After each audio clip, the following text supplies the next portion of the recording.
grade 6 math class. I am teacher Narisa, your teacher for today. I have here a pizza. I will share it with my friends, Maria, Lara, and Jordan. I will give 1/4 for Maria, 1/4 for Lara, and 1/4 for Jordan. And of course, 1/4 for myself. That shows the 4 equal parts. This time, I am going to introduce to you the focus of our discussion today. First, add or subtract simple fractions without or with regrouping. Second, add or subtract mixed numbers without or with regrouping. I will make sure that we are going to reach our destination after this lesson. Before that, let's recall the following terms to be used. Fraction. Fraction is a part of a whole. It has 2 parts, numerator on the top, denominator on the bottom. Numerator tells the number of parts taken. Denominator tells the number of equal parts a whole is divided. For you to understand more about fractions, let's go over to the past lesson you have learned so you could be able to understand better as we go along through this lesson. The following are the basic terms and rules of fractions to be considered. Similar fractions are fractions with the same denominator, such as 3/6 and 4/6. Dissimilar fractions are fractions with different denominators, such as 3/5 and 2/7. Mixed fractions is composed of whole number and fraction, such as 2 and 1/2 and 8 and 2/6. To add and subtract dissimilar fractions, you need to find the smallest number that can be divided by the denominators. This is called the least common denominator, or LCD. To simplify a fraction, divide both the top and bottom by the greatest common factor, or GCF. We will now proceed with our lesson 1, which is addition and subtraction of fractions. I will show you an illustration of similar fractions. I have here 3/6 and 1/6. If we are going to add this, what do you think is the answer? Correct! The answer is 2/3. In adding and subtracting similar fractions, simply add or subtract the numerators and copy the common denominator. And reduce your answer in lowest term if possible. In our previous example, which is 3/6 plus 1/6 is equal to 2/3, we will just simply add the numerators 3 and 1, which is equal to 4, and copy the common denominator, which is 6. So, 3/6 plus 1/6 is equal to 4/6. But 4/6 is not yet the final answer. We need to simplify it by dividing both numerator and denominator by the GCF, which is 2. Another example. 7/10 plus 2/10 is equal to 9/10.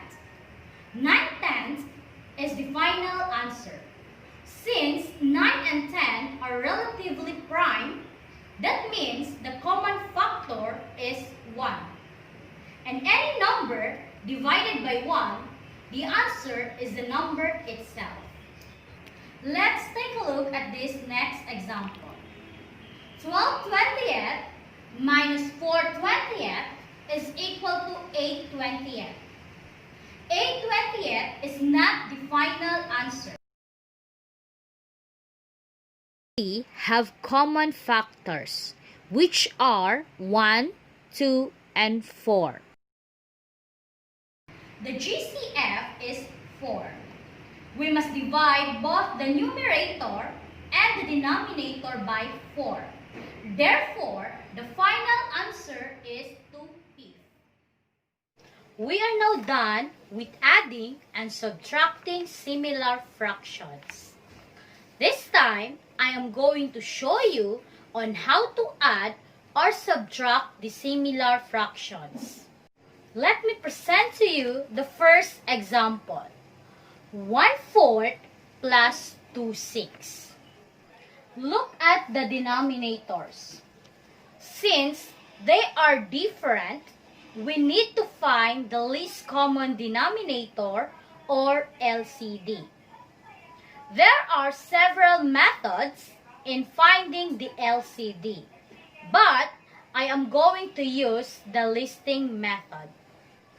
In our first example, the denominators are 4 and 6. The multiples of 4 are 4, 8, 12, 16, 20, 24, 28, 32, 36, 40, and so on. The multiples of 6 are 6, 12, 18, 24, 30, 36, 42, 48, and so on. By looking at the listed multiples of 4 and 6, the common multiples are 12, 24, and 36. Among the three multiples, 12 is the least. The LCM is 12. Therefore, the LCD is 12. We will write the equivalent fractions using 12 as the denominators. To do this, divide the LCD 12 by the denominator 4 and multiply the quotient by the numerator 1. So we have 12 divided by 4 is equal to 3 times 1 is equal to 3. So the first fraction is 3/12. The same process for the second fraction. Divide the LCD 12 by the denominator 6 and multiply the quotient by the numerator 2. So we have 12 divided by 6 is equal to 2 times 2 is equal to 4. The second fraction is 4/12.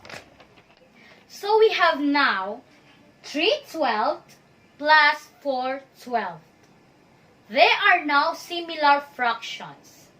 Then the rules of adding and subtracting similar fractions will be followed.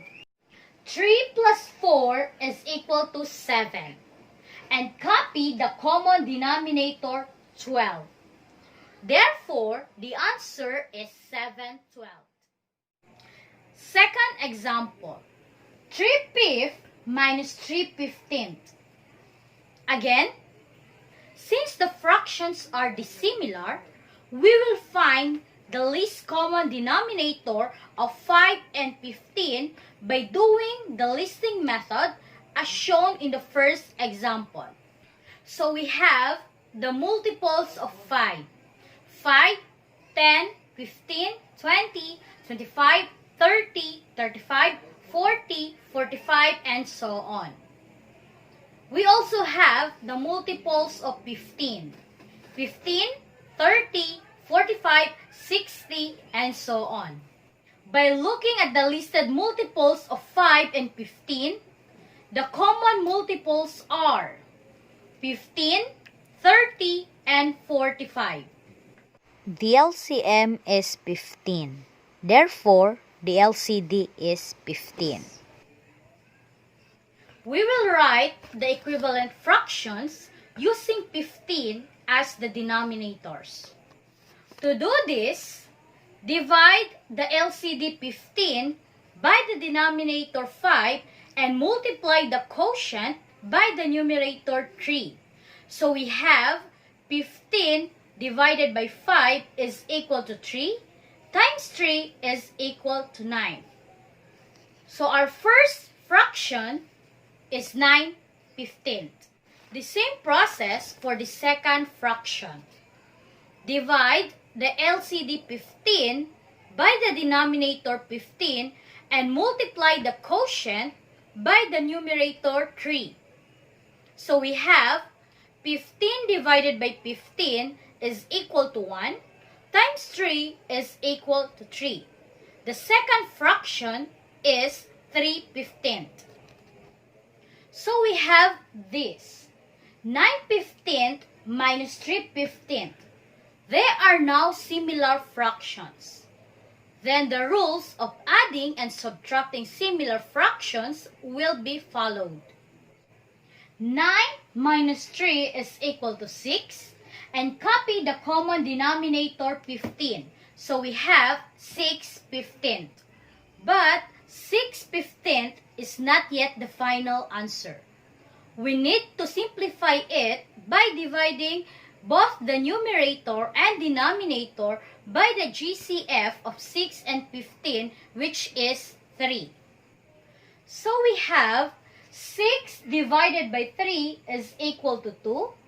15 divided by 3 is equal to 5. Therefore, the answer is 2/5. Now, let's learn together the procedure in adding and subtracting mixed fractions. Let's take a look with our first example. Add 4 and 5/10 and 2 and 3/10. To find the sum, add first the whole numbers. 4 plus 2 is equal to 6, then the fractions. Since the fractions are similar, simply add the numerators. 5 plus 3 is equal to 8, and copy the common denominator 10. So we have now 6 and 8/10. But 8/10 can still be reduced to lowest term by dividing both the numerator and the denominator by the GCF of 8 and 10, which is 2. So we have this. 8 divided by 2 is equal to 4. 10 divided by 2 is equal to 5. Therefore, the final answer is 6 and 4/5. Moving on with our second example. Subtract 5 and 8/10 and 2 and 2/10. Since the mixed fractions are similar, the same process will be followed in the first example. But we will just have to subtract it. Subtract first the whole numbers. 5 minus 2 is equal to 3.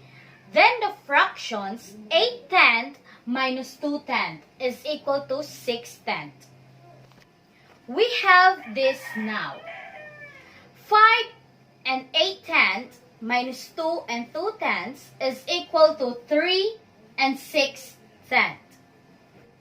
Looking at the fraction 6/10, it can still be reduced to lowest term by dividing both the numerator and the denominator by the GCF of 6 and 10, which is 2. We have this now. 6 divided by 2 is equal to 3. 10 divided by 2 is equal to 5. Therefore, the final answer is 3 and 3/5. You have already learned the process of adding and subtracting similar mixed fractions. This time, I am going to introduce to you the procedure on adding and subtracting the similar mixed fractions. For example, add 4 and 2/3 plus 5 and 2/6.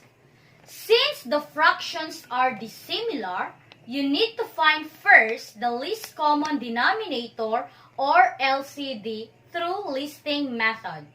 We have the multiples of 3.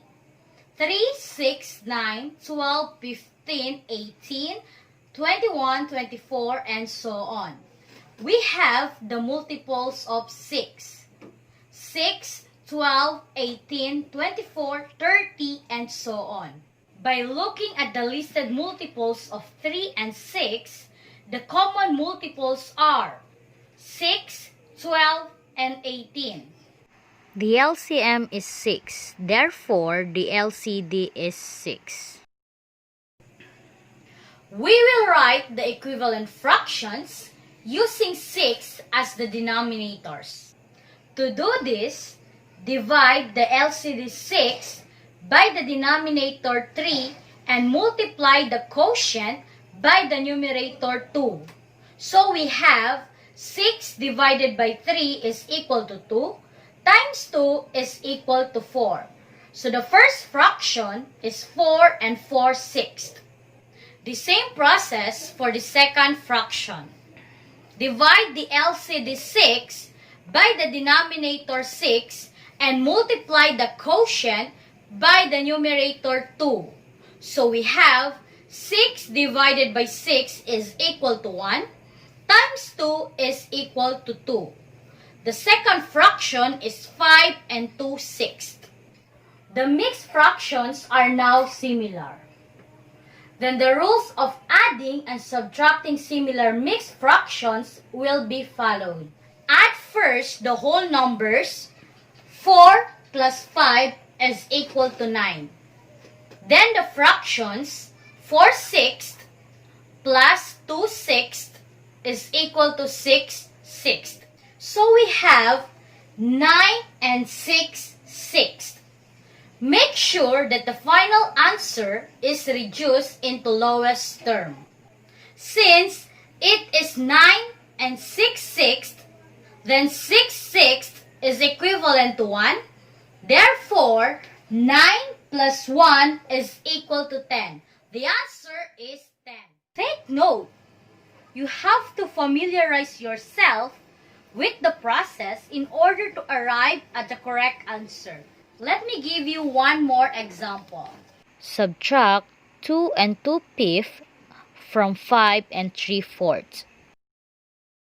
Looking at the example, you can easily say that it is the similar mixed fractions, since they have different denominators. To solve this, determine the LCD of 4 and 5.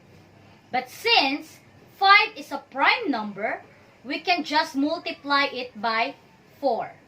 Our LCD now is 20. So we have this. We will write the equivalent fractions by dividing the LCD 20 by the denominator 4 and multiply the quotient by the numerator 3. So we have 20 divided by 4 is equal to 5 times 3 is equal to 15. The first fraction is 5 and 15/20. For the second fraction, divide the LCD 20 by the denominator 5 and multiply the quotient by the numerator 2. So we have 20 divided by 5 is equal to 4 times 2 is equal to 8. So the second fraction is 2 and 8/20. We have now similar mixed fractions. Then the rules of adding and subtracting similar mixed fractions will be followed. Subtract first the whole numbers. 5 minus 2 is equal to 3. Then the fractions 15/20 minus 8/20 is equal to 7/20. The answer is 3 and 7/20. Since the answer is already in its lowest term, therefore we don't need to simplify it. Alright, we have done with our lesson. I hope you have learned something from what I have presented and discussed with you. To check whether you understood or not, I'll give you at least 4 exercises to be answered within 5 minutes. Am I clear?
Your time is up. Let's evaluate your answers. These are the answers. Congratulations for a job well done. For better understanding of the lessons taken, kindly do the activity found in your Mathematics 6 first quarter Module 1. To end this, let me share with you a very wonderful quotation that may help you realize how enjoyable to learn math is. Mathematics is not about numbers, equations, computations, or algorithms. It is about understanding by William Paul Thurston.